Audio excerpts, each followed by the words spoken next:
Je m'appelle Corentin. Je suis ingénieur.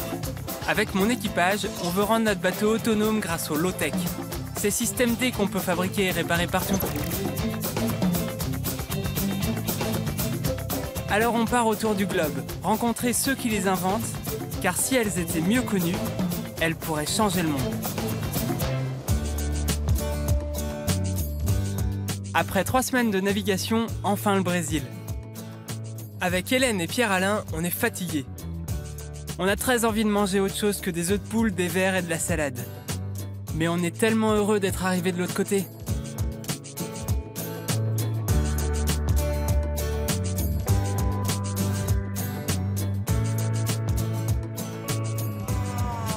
Ça change, hein, Ouais, j'aurais plus préféré, tu vois, arriver sur une petite plage exotique avec des noix de coco qui nous attendent. Ouais, moi j'aime bien. On va voir plein de gens, ça va faire tout bizarre. Côté écosystème du bateau, le passage dans l'hémisphère sud a été bénéfique. Petit à petit, les plantes envahissent la cabine et la serre extérieure est luxuriante. On a un nouvel équipier dans le poulailler, c'est Doudou. C'est un coq qu'on a embarqué au Cap-Vert pour qu'il assure la descendance. Et le pauvre, en fait, je suppose qu'il n'avait jamais fait de bateau avant. Et sa première sortie en mer, c'était une transatlantique de 3 semaines. Oh Doudou, qu'est-ce que tu fais sur Charlie? Je suis tout excitée à l'idée d'arriver. C'est parti pour le début de notre aventure brésilienne. Accostage à Recife, la capitale de l'état du Pernambouc, au nord-est du pays. Avant tout, on s'offre une petite virée à travers les ruelles. On a envie de déployer nos jambes, qui n'ont pas assez servi pendant la traversée, et de sauter sur tout ce qui se mange.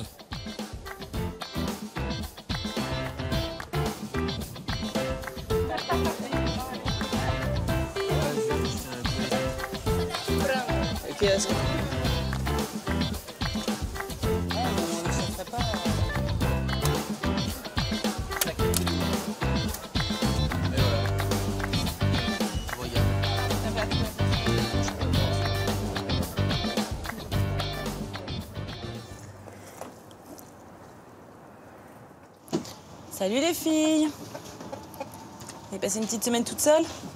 Vous disputez pas, hein, Chab et Marvin. Marvin, tu te laisses pas faire, hein. Et Doudou, c'est le moment d'y aller. Le Brésil est le premier exportateur mondial de soja et de viande bovine. Mais cette réussite, c'est surtout celle de l'agriculture intensive. Les petits producteurs restent souvent sur la touche. Pour les aider à vivre dignement de leurs terres, un petit groupe d'idéalistes aux idées bien concrètes a ouvert un centre de formation, le CERTA. Ici, grâce à l'utilisation des low-tech, on propose des solutions simples à des problématiques vitales comme l'accès à l'eau ou à l'énergie. On apprend aussi aux étudiants à sortir d'un système de production intensif au profit d'une approche plus durable de l'agriculture. On a hâte de rendre visite à ce nomade des mers version terre. On est bien content de venir se poser ici quelques jours, histoire de s'imprégner de la philosophie des lieux et de glaner une ou deux low-tech pour améliorer le bateau. C'est avec Roberto, professeur au CERTA depuis plusieurs années, qu'on prend possession de notre nouveau lieu de vie. Bon dia. On va être pas mal là, non? Ouais, ça a l'air pas mal. Il fait bon dans la maison, hein. Alors qu'il fait chaud dehors. Cette maison est faite à 80% de terre. Elle est poreuse. Et ça permet d'avoir une température agréable. Et quand on ouvre, il y a des plantes.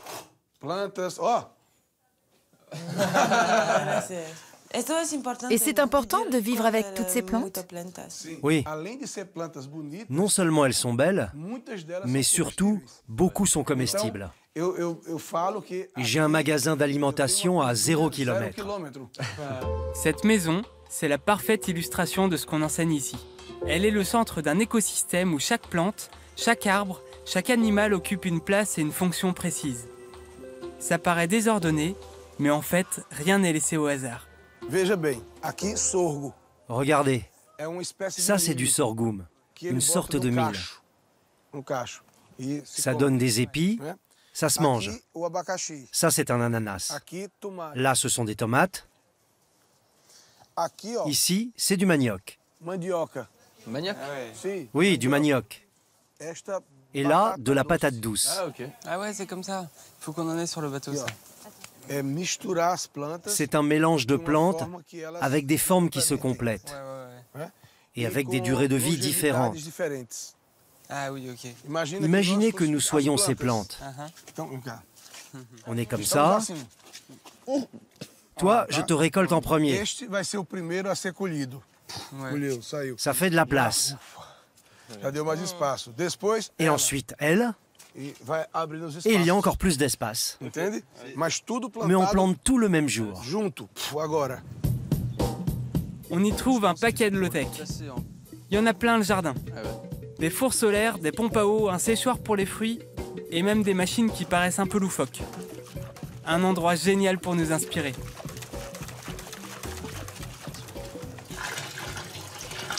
C'est le plus low-tech qu'on puisse faire, je pense. Il n'y a pas de valve, il n'y a rien. Ça doit pas coûter très cher. Pas mal. L'air arrive par là, ça chauffe avec le soleil. Trop bien, ça a l'air bon. Petite pomme. Un séchoir Ça, c'est solaire. bon. Ouais, il y a des bananes. On goûte?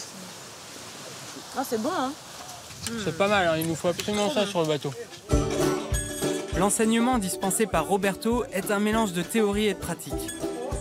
Il cherche aussi bien à donner des clés techniques à ses élèves qu'à leur apprendre à réfléchir pour trouver des solutions par eux-mêmes.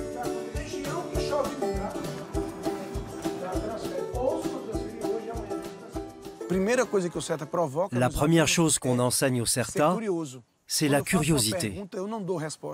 Quand je pose une question, je ne donne pas la réponse. Les étudiants doivent penser, réfléchir. Ils doivent utiliser les cours pour formuler leurs propres concepts. Par exemple, pour compter leurs poules, ils doivent élaborer une stratégie. S'ils veulent les compter le jour, c'est compliqué car elles bougent partout. Alors, ils comprennent que la nuit, c'est plus facile, car elles dorment sur leur perchoir. Et lorsqu'ils savent combien ils en ont, ils se posent d'autres questions. Combien boivent-elles? Mangent-elles? Et alors, je peux leur fournir la technologie adaptée à leur élevage.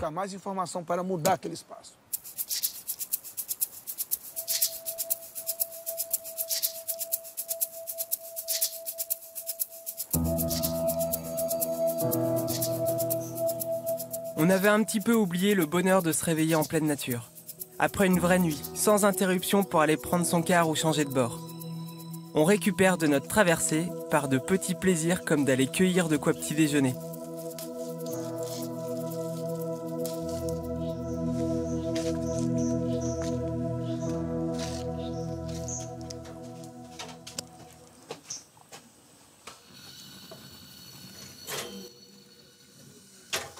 C'est quoi? Attends, j'essaye de deviner. Ok. C'est comestible? Ouais, mais c'est pas top à manger comme ça. Ah non. C'est quoi? C'est de la camomille. Enfin, une petite potion magique.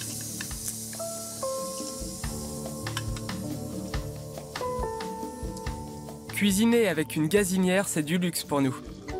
Je suis bien curieux de connaître l'origine de ce gaz. La réponse se trouve chez les vaches. Et c'est Sébastiao, un autre enseignant, qui va m'éclairer sur les mystères de la production du gaz à l'aide de bousses de vache. Ça, pour le bateau, ce serait vraiment génial. Ok. Ça,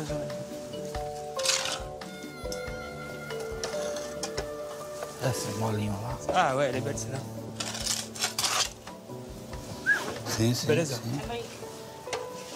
Merci les filles. C'est direct du producteur au consommateur.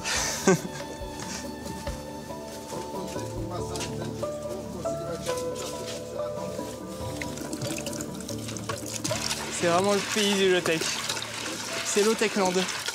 Alors pour produire du gaz, en fait c'est très simple. De la bouse fraîche, de l'eau, on mélange et on verse le tout dans la bouche du biodigesteur. Et donc ça se retrouve là-dedans, au fond. C'est important d'en récolter tous les jours, Ouais. parce que ça fonctionne comme un intestin. Ah ouais, ok. Un biodigesteur est composé de 3 réservoirs. Une fois le mélange versé dans le premier, il transite vers le second. Comme dans un système digestif, il est digéré par des bactéries et émet un gaz composé en majorité de méthane. Un conduit amène ce gaz jusqu'à la cuisine. Et le résidu de l'opération se déverse dans le 3e réservoir. Ça n'a pas que l'intérêt économique de produire de l'énergie. Ça a aussi l'avantage de produire un biofertilisant. Ah ouais, ça a l'air concentré. Hein. Donc en fait, ce système de biodigesteur, il permet d'utiliser des déchets, des bousses de vache. Il produit du biogaz pour la cuisine et il produit un engrais pour nourrir les plantes.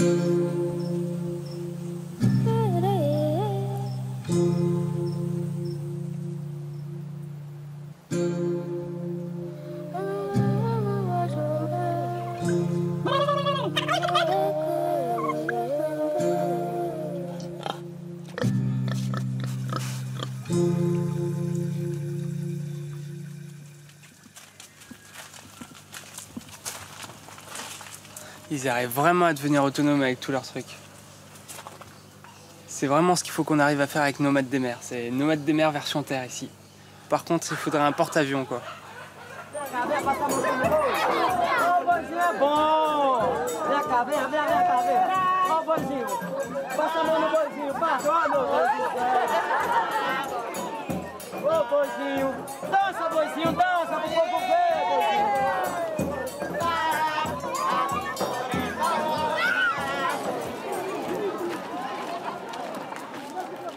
Aujourd'hui, c'est journée porte ouverte au Certa. Les visiteurs viennent découvrir ces systèmes qui pourraient changer leur quotidien. On en profite pour sensibiliser les futures générations à une gestion responsable des ressources. Et question low-tech, les écoliers du Pernambouc sont plutôt calés. Est-ce qu'on peut laisser le réfrigérateur ouvert? Parce que le froid s'en va. Exactement, parce que le froid s'en va. Nous aussi, on aurait dû apprendre ça à l'école.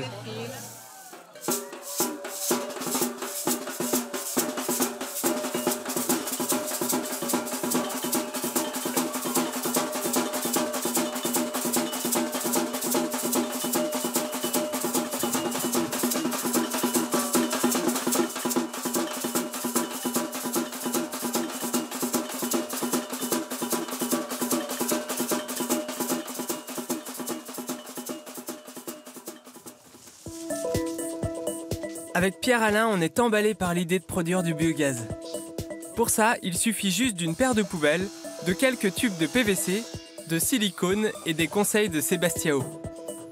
Temps de fabrication, 2 heures.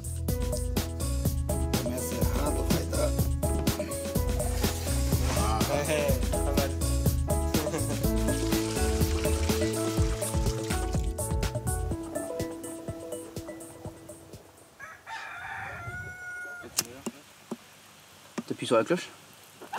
Attends.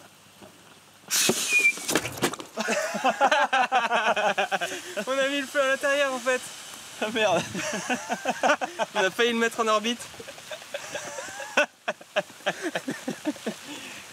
Merci les vaches. C'est un premier essai qui nous met en confiance. Le mélange produit bien du gaz. Reste à connecter la sortie vers une gazinière. S'il y a une low-tech qu'on a appris à bien maîtriser depuis notre escale au Sénégal, c'est l'éolienne. Et dans cette région où les exploitations les plus reculées n'ont pas d'accès fiable à l'électricité, on se dit qu'un petit workshop éolienne venu directement de l'Afrique, ça devrait intéresser. On peut dire qu'il y a 3 parties dans l'éolienne. Il y a les pales en PVC, il y a le corps de l'éolienne et il y a la partie électrique. Et cette partie-là, c'est quand le vent vient dessus. Là. Ça permet de mettre les pales en face le vent. Et donc il y a une forme bien particulière pour les pales, on va l'expliquer tout à l'heure. On va transformer l'énergie mécanique qui fait tourner le moteur en énergie électrique. Et pour ça, on utilise un petit moteur qu'on récupère dans les vieilles imprimantes ou dans des vieux photocopieurs. Normalement, c'est un moteur, donc on lui apporte de l'électricité et lui, il tourne. Et là, nous, on va l'utiliser dans l'autre sens, on va le faire tourner et ça va nous produire de l'électricité.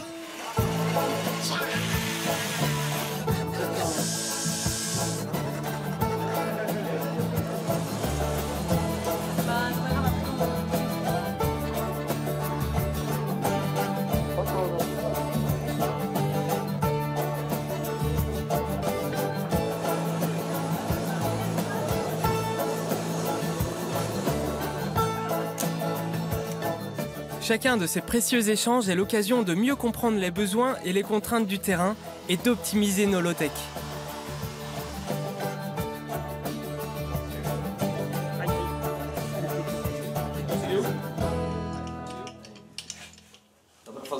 On pourrait en faire une plus grosse pour produire plus d'énergie. On a beaucoup de composants électroniques, d'ordinateurs que l'on pourrait recycler. On a plein de problèmes d'électricité dans nos maisons. Pour les lampes, les chargeurs, c'est super, on va en construire. Ok, cool. Il nous faudrait imprimer un manuel avec des photos et des explications. Parce que nous, ici, on a l'électricité. Mais si on veut la fabriquer dans d'autres endroits sans électricité, on ne pourra pas se servir d'un DVD ou d'un ordinateur. Diffuser la connaissance afin que d'autres la diffusent à leur tour. C'est l'objectif de notre projet. Recevoir, documenter et transmettre. Mama Africa, a minha mãe é mãe solteira e tem que fazer mamadeira todo dia, além de trabalhar como empacotadeira nas Casas Bahia. Plus au sud de l'État, dans un environnement semi-aride, nous allons visiter l'exploitation de Fernando. Grâce à son passage au CERTA, il a pu trouver des solutions low-tech pour pallier au manque d'eau propre à la région et faire tourner son exploitation malgré le stress hydrique.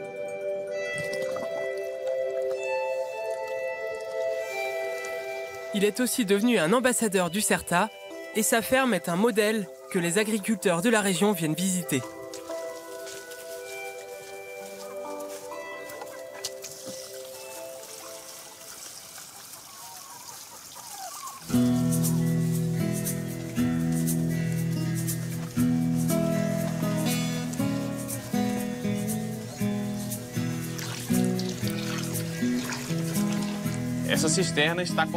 Cette citerne est connectée avec la maison quand il pleut. Elle est également reliée avec le chauffe-eau. Alors je tente de mettre en lien les deux le mieux possible pour les prochaines sécheresses et pour faciliter notre travail. Dans le commerce, cette citerne coûte environ 2000 réals. Avec ce que j'ai appris au CERTA, j'ai pu la fabriquer pour moins de 400.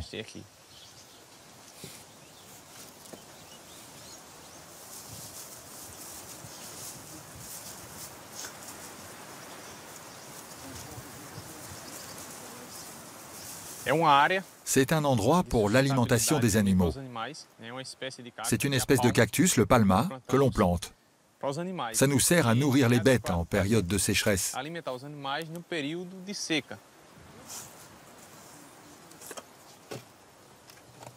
De combien de vaches tu as besoin pour remplir le système en fait? Avec 3 ou 4 vaches, j'arrive à faire fonctionner ce biodigesteur. Sur le bateau, ça va être un peu limite. En el barco es muy pequeño. On a un book, mais c'est pas sûr.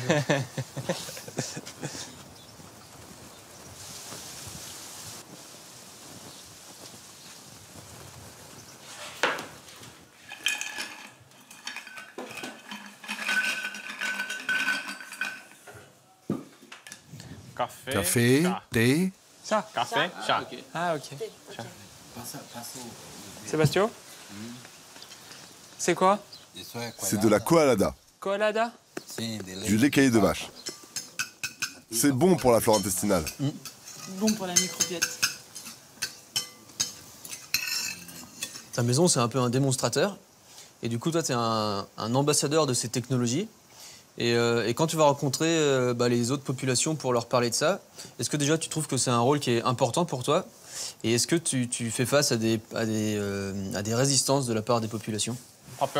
C'est très important et très valorisant pour moi de transmettre ces connaissances aux autres. C'est vrai qu'au début, il y a des résistances. Les gens ne me croient pas. Puis, ils viennent ici et ils voient que ça marche. Et ils me remercient.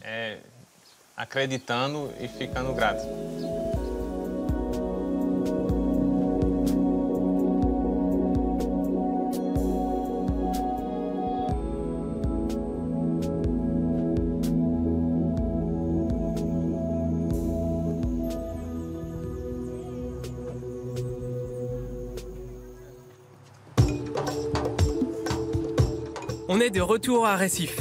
On a bien récupéré de notre traversée. Maintenant, on a même de quoi se faire du café chaud. On se remet à s'occuper de notre bateau et on tente même de nouvelles expériences. Voilà, c'est parti.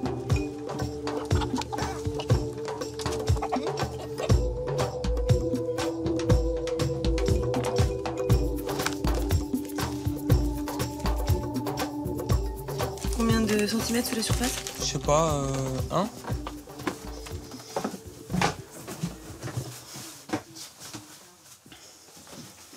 On est en train d'essayer de cultiver de la spiruline parce qu'on aimerait que dans les mois qui viennent, ça devienne 1/5 de nos ressources en protéines. C'est plein de protéines, la spiruline. C'est une microalgue qui ressemble un peu à un ressort. On peut la voir au microscope. Et donc on peut compter le nombre de spires du ressort. Et c'est comme ça qu'on voit si elle est en bonne santé. Alors, combien de spires? C'est entre 7 et 8. Elle manque de fer. E aí? On a mis du temps, Demoramos, mas mais on y est arrivé. Bonjour. Tudo bom? Ça va? Bom? Tout de bon. Café? Agua. De l'eau. Água. Alors d'abord, il y a les poules.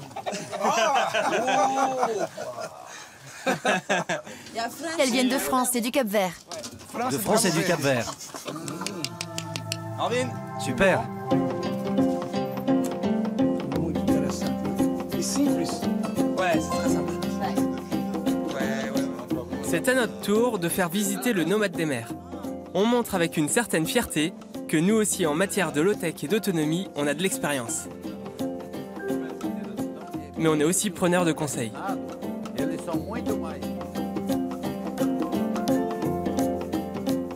Direction le centre de Recife.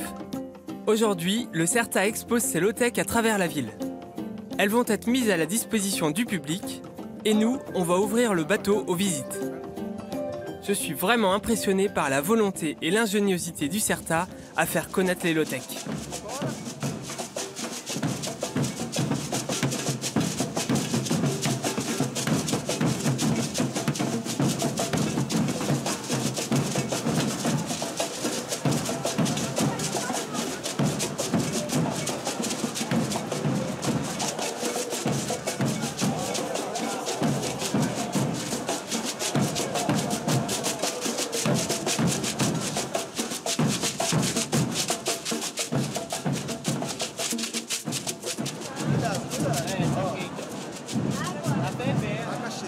C'est ça ce qui manque au low-tech aujourd'hui, c'est des moyens de diffusion. En fait, en général, quand il y a un inventeur qui invente quelque part dans le monde une super low-tech qui pourrait être utilisée par des millions de personnes, en général, elle reste confidentielle. Et ce que fait le CERTA aujourd'hui, à créer un vecteur de diffusion de ces low-tech, c'est ça qui va permettre leur développement.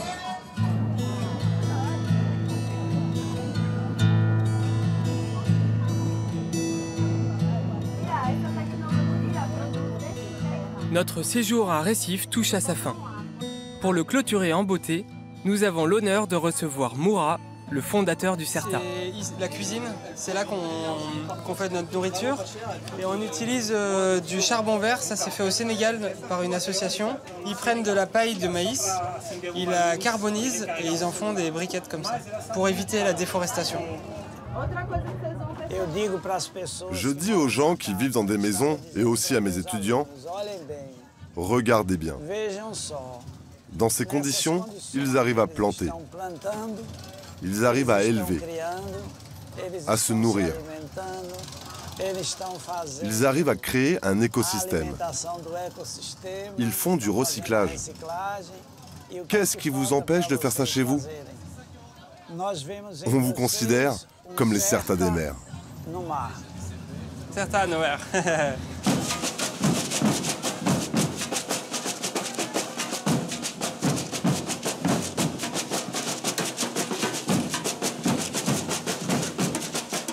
Au CERTA, j'ai eu l'impression de rencontrer un vrai grand frère.